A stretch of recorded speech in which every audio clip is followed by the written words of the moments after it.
Dangerous.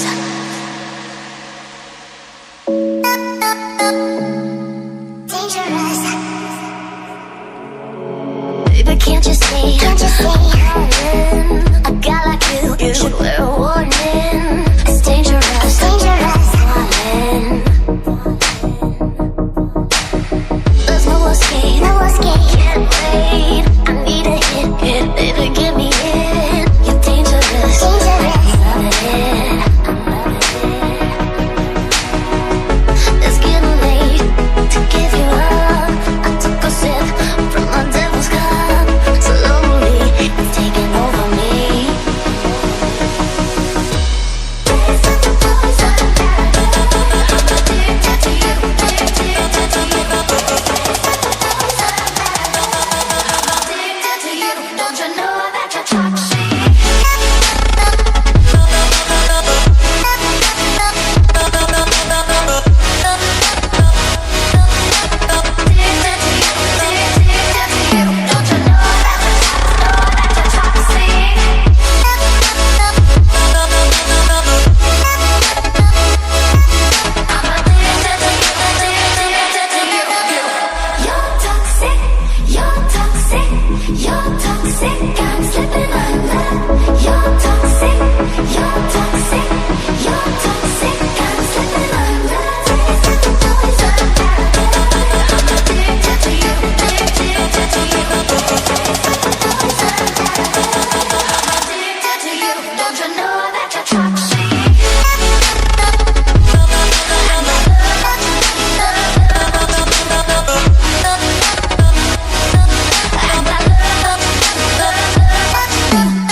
Round and round we go, we go.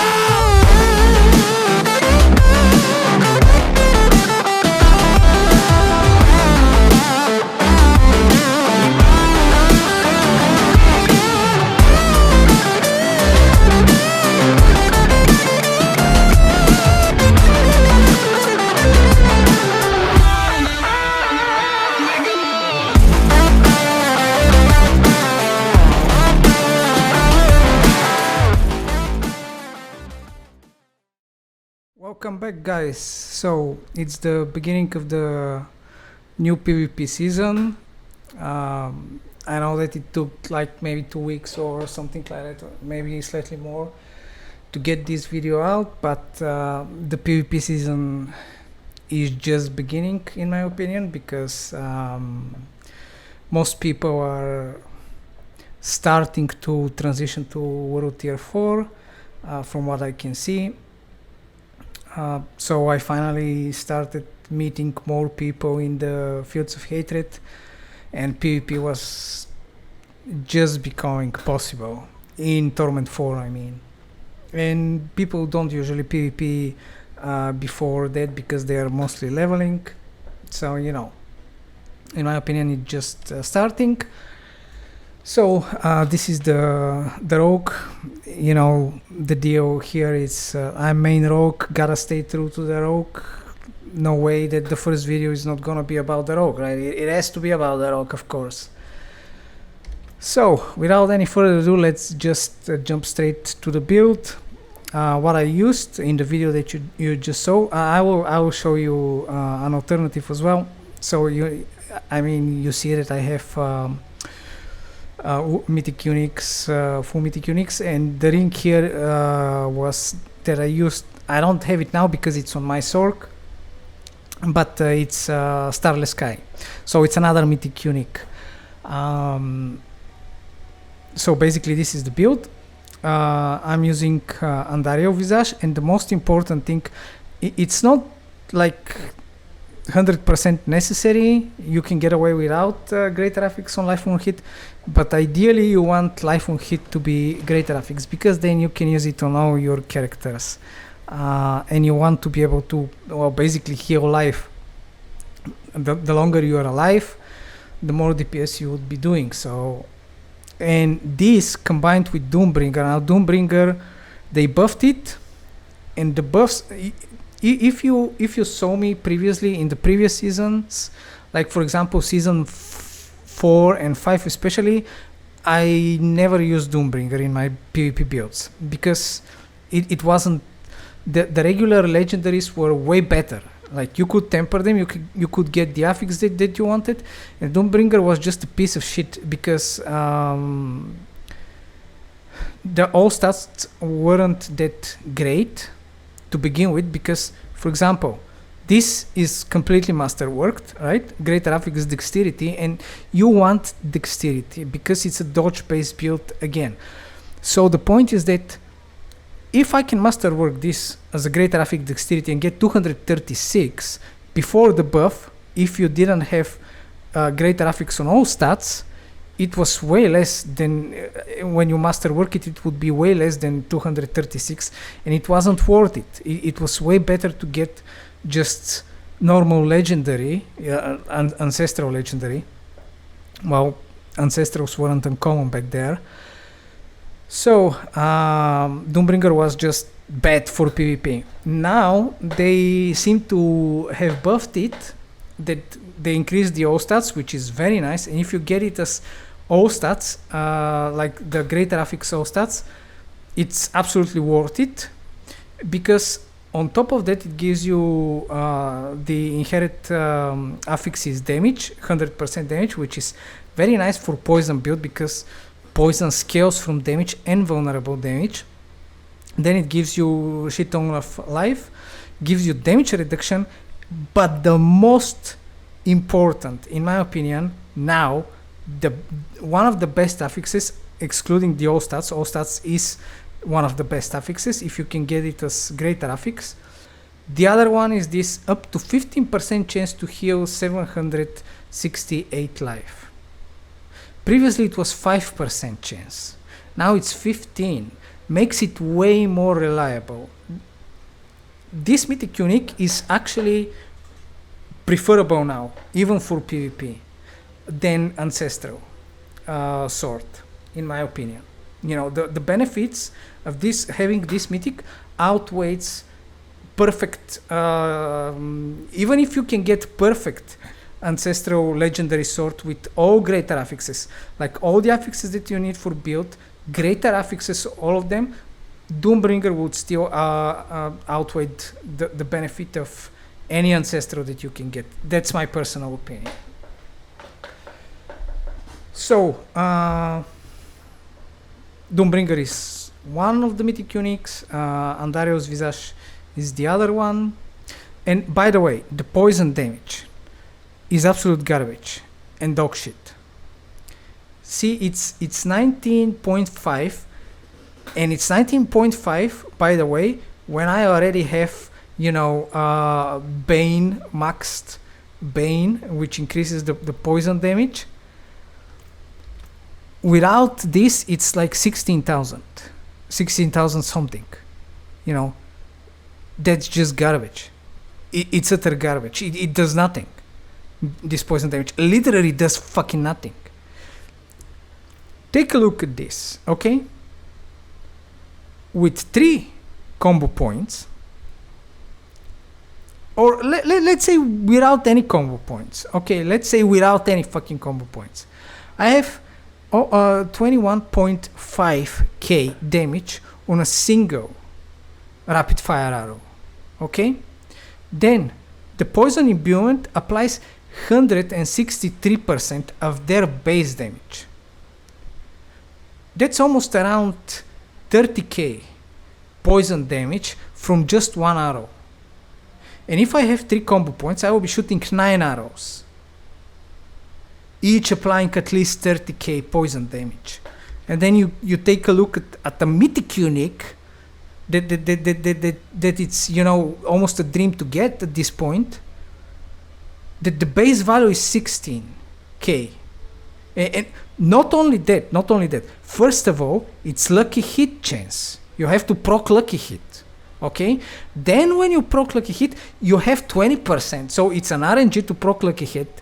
Then it's RNG 20% when you trigger the first RNG, you have another 20% chance RNG to proc 16k poison damage. What the fuck is this shit? Like honestly, what the fuck is this? It just dog shit. You have RNG on top of RNG to apply 16k poison damage. Really? What the fuck? So if you're playing Andariel for the poison effect, you are effectively screwing yourself up. Okay? Don't build around Andariel poison. I'll try to build it, but in my opinion, this is just utter garbage at this point. I'm telling you again, one of my arrows applies 2 times more poison damage, and I'm shooting fucking 9 of them, okay? Then a fucking mythic unique. So, the point of this is that the other stats are good. Like, it maxes, although if you have Tyrios Might, you don't care about the resistances. Life on hit and attack speed. That's... And all stats, of course. It's 160 all stats, which is nice because, you know, if you get dexterity, for example, 116 or 120, let's say in this case, if it's maxed, then if you masterwork non-GA helmet with dexterity, it would be roughly the same value. So, and life on hit greater affix is better. So, in my opinion, that's fine. Just for this effect is okay, but everything else about this helmet is just garbage. Then Tyrios Might. This is because you need to solve your resistances. There are 2 ways to do it. You can take Tyrios Might, but in my opinion, it's better to have Tyrios Might, and I'll show you why. Because let me see if I have it here.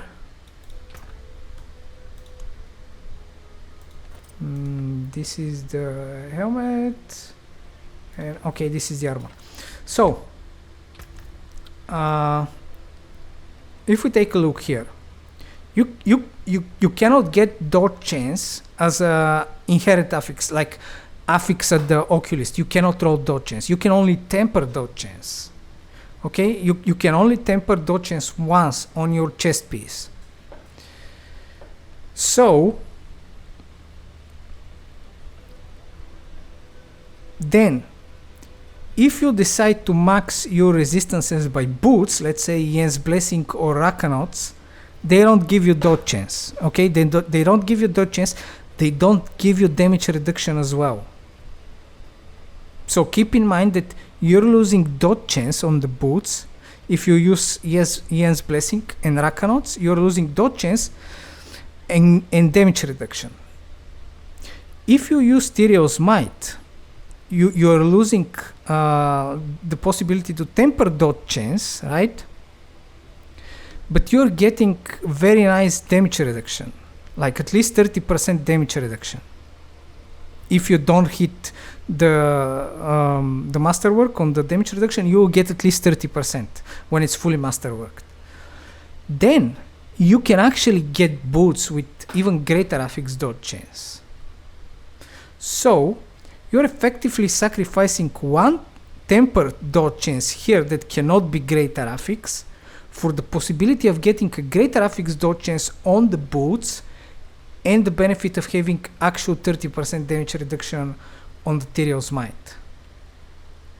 And maxing out your movement speed as well, just by tempering movement speed once here. And I think you don't even have to temper movement speed here. You can temper something else, and you would, because here you have movement speed, like almost like 3% movement speed, then tempered 13 or almost 14%, and then I have greater affix movement speed here. I can easily remove movement speed here, temper poison imbued. Okay, I can temper poison imbued. This lasts for a particular amount of casts, which will give me more casts of poison imbued, and I would still be at the max movement speed. So it's way better to use Tyrael's Might than regular armor. Now, if you don't have Tyrael's Might, then this is the best that you can use. You want dexterity as greater affix, max wife, armor, then a barrier generation, no. Although I'm trying to, I'm also playing the Spiritborn, of course. So there you need the barrier generation, and it's dex-based character. I'll show you videos about that as well, but I just want to get the rogue video first, because I'm a rogue. Anyway, you don't want to temper barrier generation here. If you want to play it exclusively on the ranged rogue, because there is a build that I still haven't tried, but it's melee rogue, and there is one new passive. I don't remember where was it. Let me see. Yes, this one, the second wind. Every 100 energy you spend grants 45% of your max life as a barrier for 3 seconds. And this is very good for twisting blades if you play, right? Because if you play twisting blades, let's say with the Condemnation and Doombringer, you will be hitting way faster than if you are playing rapid fire, because with rapid fire you're shooting with the Heartseeker, then you're shooting the rapid fire, right? And when you're playing also the Starless Sky, it reduces your cost, mana cost reduction, and you need to spend 100 energy, right, to activate the barrier. But with Twisting Blades, I think it would be easier, so this could also be playable. I haven't tested this, so I'll take my word for it. It's requires further testing. But if you want to play it exclusively for the range rogue and you don't have Tyrael's Might, you have something like this. Don't temper barrier generation, temper chance for some crowd control. And ideally you want on one of your piece this chance to slow, because chance to slow can, as you can see, can roll extremely high, like This is 51%, only hit once with the masterwork. But if it wasn't hit with the masterwork, it would be like 40 or 40 something percent. That's quite nice, you know. You want to have it at least once on your gear, and everywhere else, because on the gloves here we are taking the cold clip aspect, so don't temper chance to freeze. You'll be freezing anyway. Temper chance to daze. That's way better because you're preventing them from using skills, and it's another crowd control effect. And we'll get to why you need more crowd control effects. So here I will temper chance to daze and dodge chance. If you don't have andariel and you want an alternative to andariel, then this is it. Again, you want greater affix dexterity, not max wife. So greater affix dexterity, max wife healing received is not. It's okay, I think, because on the helmet, the other things that you can get are quite useless, specifically on the helmet, and it's good for the Doombringer. When you heal from the Doombringer, it would, you know, the more healing received you have, the more health you will heal beyond this 768. So you want also dodge chance and chance to daze, not barrier generation, okay? So for the gloves, you want greater affix dexterity, attack speed, lucky hit chance, chance to daze, and damage. Then on the pants, you want dexterity, max wife, dodge chance as greater affix. So either dexterity as greater affix or dodge chance as greater affix, but in this case, dodge chance greater affix would be better. Then you temper dodge chance and chance to daze. Then on the boots, you want this chance to slow, temper movement speed. You want them with dexterity and movement speed and dodge chance. So either the dexterity would be greater affix or the dodge chance would be greater affix. Here, ideally the dodge chance would be greater affix. Then for the amulet, you want dexterity, max wife, and total armor. You don't need crit chance. I have this, right? I have others, right? But this one, I don't want to masterwork everything, you know. If I can use this, I'm fine with that. And the reason why I wanted to use that is because I can use this on my rogue for every build, this build and the twisting blade builds. And for the twisting blade, you need crit chance. And I can use it on the Spiritborn as well. And you can solve your armor by having total armor, and total armor you don't even need to be greater affix. And as you can see, I don't even have armor anywhere on my gear. Okay, and I'm still at the max armor. It's Torment 4. So, and as you can see, my resistances are maxed out. So, almost maxed out, but you know, when you put the Starless Sky, they will be maxed out, or another ring for that matter, because it will give you 12.5% to all resistance anyway. So on the amulet, you want greater affix dexterity. This is the most important. And then max wife, total armor, you temper dodge chance, and poison imbue cast lasts for a particular amount of casts, right? And for the ring, you want greater affix dexterity, max wife, damage or vulnerable damage, and then you temper damage. And also poison imbue lasts for several amounts of casts.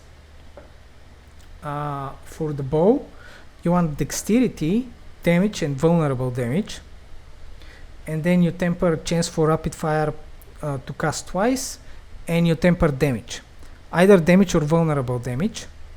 Both are fine because both scale poison damage.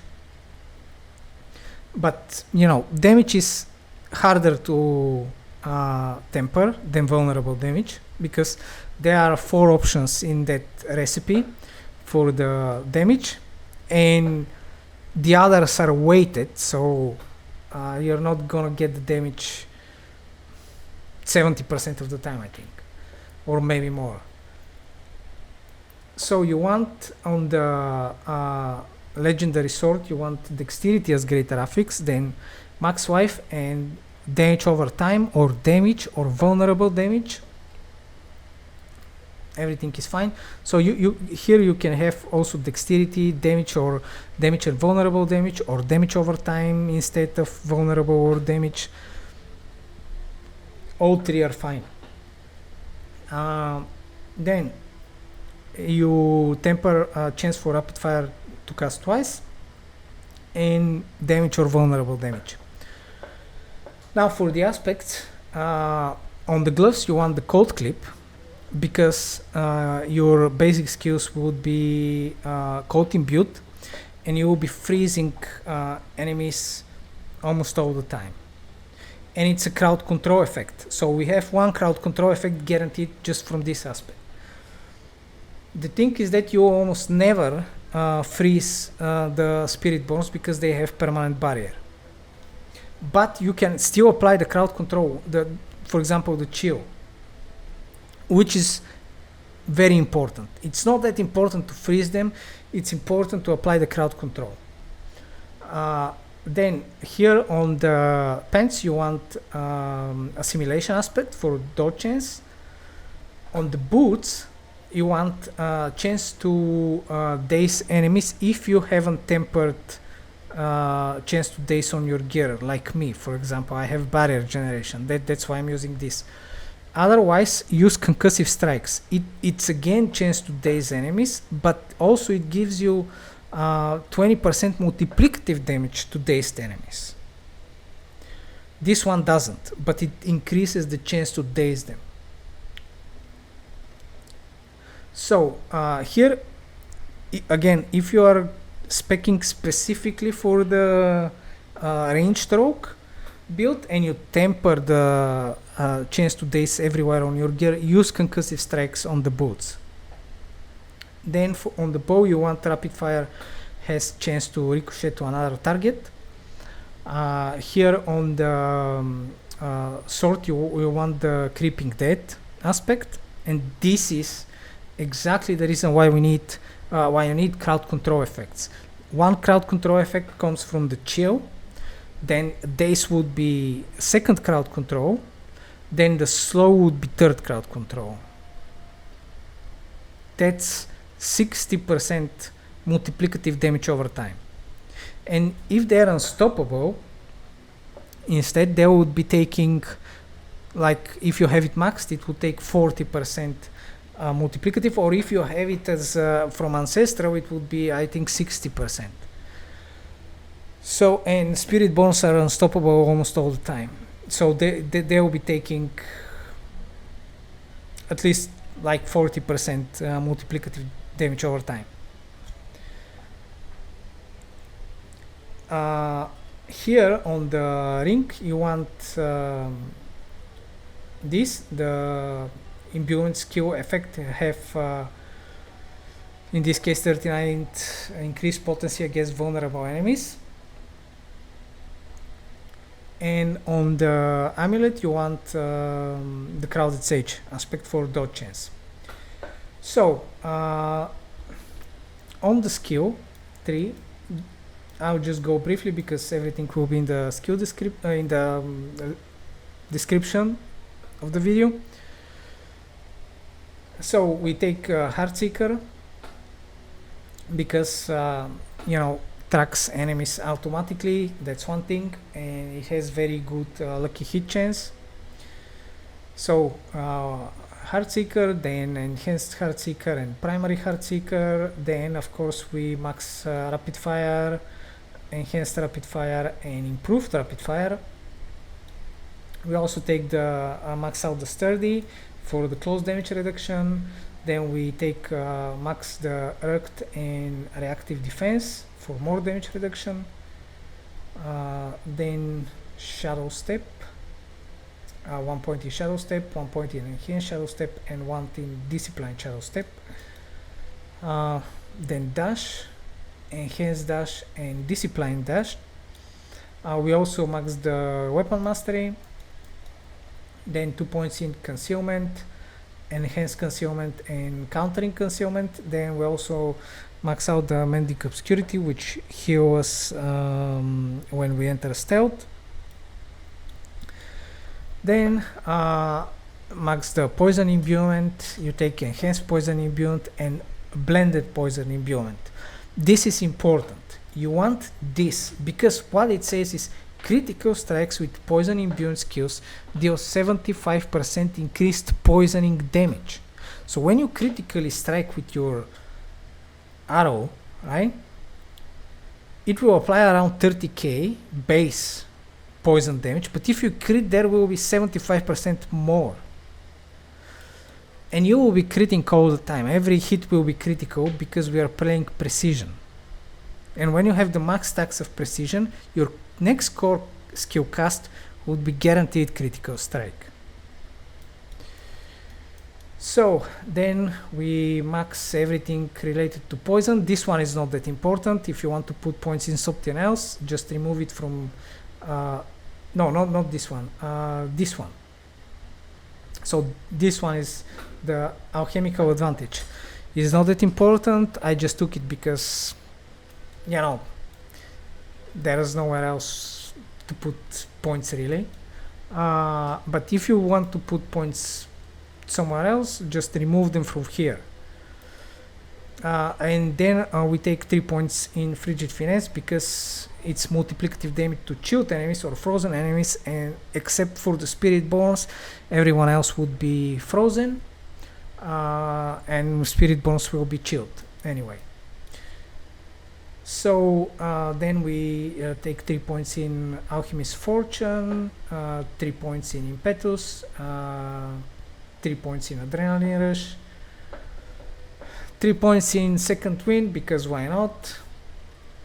We will be spending energy anyway, right? So barrier from time to time is not a bad thing. Then 1 point in Innervation, 3 points in Haste, and finally we take Precision as the key passive. So with that being said, the Paragon board is as follow. On the starter board you want to place the tracker glyph. Then we go up and take the cunning stratagem where we put the exploit glyph. Then on the right we take the cheap shot, and here we put the bane glyph. Then we go up and we take the exploit weakness where we put the Kenny glyph. And finally we take the Leriana's instinct where we put the control glyph. So again, everything will be in the video's description, so you can check it out yourself. And I think that sums it up. So let me just show you how much dodge chance, because this time I'm not gonna forget that, how much dodge chance I have, because it's a dodge based build. As you can see, I have like almost 4.5k dexterity. Now the dodge chance is it's not that there are no aspects that gives you additive dodge chance, so it's impossible really to get 100% in a normal way. So with this, when I go out, let me see, I have almost 75% dodge chance with this build. And as you can see, the andariel poison is absolute garbage. It does completely nothing. That's all from me. If I forgot something and you want to know something about this build, just let me know down in the comments and I'll tell you if I can help you. And I'll see you in the next one. I'm out.